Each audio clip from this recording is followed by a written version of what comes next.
बहू ने सासू माँ को मोबाइल फोन गिफ्ट किया। नए जमाने की बहू ने अपनी सास को उसके जन्मदिन पर मोबाइल फोन गिफ्ट किया, और वह भी स्मार्टफोन। बहू ने सारे कामकाज छोड़कर पहली फुर्सत में सास के मोबाइल पर सारे फोन नंबर सेव कर दिए और स्मार्टफोन में व्हाट्सएप डाउनलोड कर दिया। साथ ही कुछ पुराने सदाबहार गाने और कुछ पुरानी फिल्में भी डाउनलोड कर दी, ताकि सासू माँ आराम से सब कुछ देख और सुन सके। जब से मोबाइल आया, सासू माँ का ध्यान घर में कम, मोबाइल में ज्यादा होता। अब सासू माँ छुप छुप कर बेटा और बहू की बातें सुनने की जगह और बहू बेटी की जीवन में दखल देने की जगह मोबाइल फोन के नोटिफिकेशन पर ध्यान रखती, और अपने बोलने की सारी शक्ति अपनी सहेलियों और रिश्तेदारों से बात करने में ही खर्च कर देती, जिसके कारण बहू सासू माँ की रोज रोज की छिक छिक और तानों से बच गई। मोबाइल फोन ने सासू माँ को इतना आकर्षित कर रखा था कि बहू रसोई घर में क्या पका रही है, बहू क्या पहन रही है, घर में क्या कर रही है, उस तरफ उसका ध्यान ही नहीं जाता था। और उधर बहू ने सारे घर की जिम्मेदारी अपने ऊपर ले ली थी।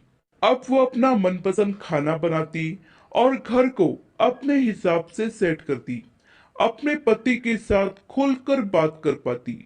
अब सासू माँ को फोन से फुर्सत ही नहीं थी। अब वो बहू पर पहले की तरह गुस्सा नहीं करती और ना ही उस पर चिल्लाती। पहले तो सास के गुस्से के कारण बहू की अच्छी परेड हो जाती थी, लेकिन अब मिला बहू को आराम ही आराम, और हुई बहू की सारी परेशानी खत्म। सासू माँ के हाथ में जब से बहू ने फोन थमाया, बहू ने गजब का सुकून पाया।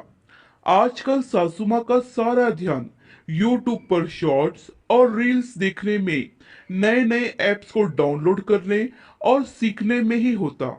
बहू को पहले मनहूस करमजली कहने वाली सास अब बहू को बेटा बेटा कहकर पुकारती।